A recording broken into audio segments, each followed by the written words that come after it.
मी 4-5 वर्षापासून जाते आणि काल टेबलची टेस्ट होती. त्यामध्ये मला 25 to 30 आहे ते त्यांनी विचारलेले. तर मी म्हटलं की मला ते रिवाईज करायचे झाले नाहीये आणि रूल असा होता की एक टेबल चुकला तर त्याच्यावर 4 पळी ती हातावरती मारणार आणि मग तिने सगळे जे चुकलेले होते ते टेबल लिहिले आणि मला एकही चान्स दिला नव्हता बोलायला. म्हणजे मी थोडीफार अटकली तरी ती लिहत होते आणि मग ते टोटल काउंट करून 40 झाले.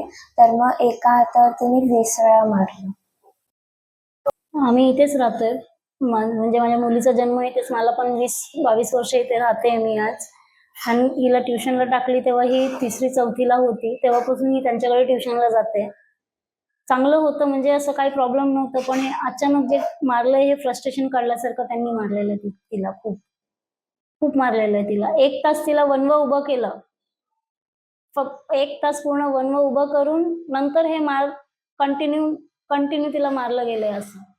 त्यांनी काही सांगितलेलं नाही. त्यांनी सांगितलं मी तर सगळ्यांना मारलंय. सगळ्यांना मारण्याची गोष्ट वेगळी, पण हे माझ्या पोरीला एवढं लागलेलं आहे ती गोष्ट वेगळी. तुरंत जाऊन मी एक्सरे केला, डॉक्टरना भेटली.